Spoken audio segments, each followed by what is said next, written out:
નર્મદા જિલ્લાના નવ વર્ષની ઉજવણી પૂર્વે દારૂ ઘુસાડવા માટે બુટલેગરો સક્રિય બનતા નર્મદા જિલ્લાની તમામ ચેકપોસ્ટ ખાતે પોલીસ દ્વારા સઘન ચેકિંગ હાથ ધરવામાં આવ્યું હતું।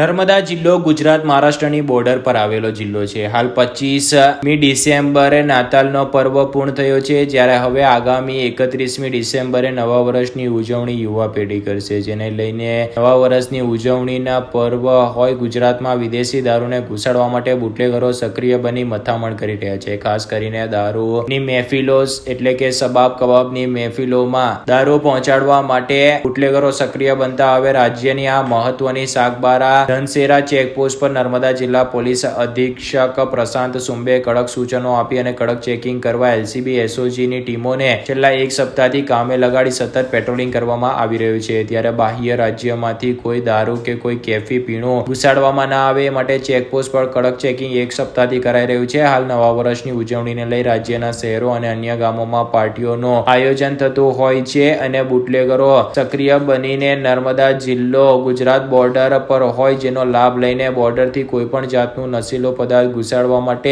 યેન કેન પ્રકારે પ્રયાસો કરતા હોય, જેને નાકામ કરવા અને કોઈ ગેરકાયદેસર પ્રવૃત્તિ ગુજરાતમાં ન આવે તે માટે મહારાષ્ટ્ર રાજ્યમાંથી કે અન્ય રાજ્યમાંથી ના આવે તે બાબતે ચેકપોસ્ટ પર કડક ચેકિંગ હાથ ધરાઈ રહ્યું છે। પેટ્રોલિંગમાં પણ સતત નર્મદા પોલીસની ટીમ કામ કરી રહી છે। જિલ્લામાં કોઈ પણ નાગરિક નશો કરીને વાહન ચલાવતો હોય એવા ચાલકોને પણ ચેકિંગ કરવામાં આવી રહ્યું છે। અધિકારીઓ અને પોલીસ કર્મચારીઓએ મળીને 200 થી વધુ પોલીસ જવાનો આ ચેકિંગમાં હાલ લાગ્યા છે। આ મહિનામાં સતત ચેકિંગ કરતા 2 મોટા ટ્રક, નાની ગાડીઓ સહિત લાખોનો વિદેશી દારૂનો જથ્થો ઝડપી પાડવામાં નર્મદા પોલીસને સફળતા મળી છે। જિલ્લામાં 20 થી વધુ ચેકિંગ પોઈન્ટ ઉભા કરવામાં આવ્યા છે। આ અંગે વધુ માહિતી આપતા નર્મદા જિલ્લા પોલીસ વડા પ્રશાંત સુંબે કંઈક આ પ્રમાણે જણાવ્યું હતું।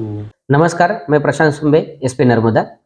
नर्मदा जिला की जो हद है वो महाराष्ट्र और गुजरात के साथ में लगती है और महाराष्ट्र से जो 31 दिसंबर आ रहा है तब उस समय में दारू की और जो मूवमेंट होने की संभावना है उसको ध्यान में रखते हुए नर्मदा पुलिस काफ़ी तरीके से सतर्क है।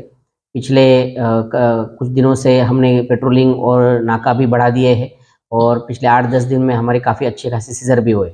आने वाले 4 से 5 दिन में और खास करके 30 और 31 तारीख को पूरे ज़िले भर में अलग अलग जगह 15 से 20 जगह पे नाके लगा रहे हम और 200 से 300 पुलिस फोर्स इस नाका पॉइंट्स के ऊपर चेकिंग करेगी। हमारा खास करके ध्यान जो रहेगा वो जो लिकर की इलीगल मूवमेंट है वो ड्रंक एंड ड्राइव जो करते हैं उनके ऊपर खास करके, क्योंकि उससे एक्सीडेंट की संभावना भी बढ़ती है और ये गुनाह भी है।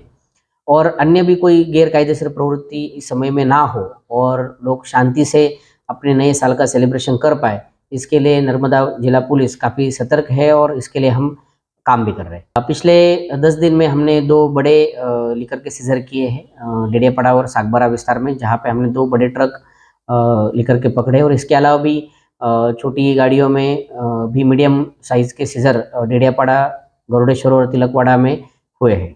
हमारी सेलम्बा के पास में धनसेरा करके एक चेक पोस्ट है जो अंतर्राज्य चेक पोस्ट है और वहाँ से काफ़ी बड़ा हाईवे निकलता है, तो वहाँ पे हमने 24/7 की चेक पोस्ट शुरू की है और उस चेक पोस्ट पे बॉडी ऑन कैमरा और सारे चेक पोस्ट के ऊपर बॉडी ऑन कैमरा और उसके निगरानी में गाड़ियों की चेकिंग होकर ही वहाँ से गाड़ियाँ निकल सकती है। इस तरीके से हमने आयोजन किया है ताकि कोई भी प्रकार की गैरकायदेसर प्रवृत्ति सरहद पे ना हो।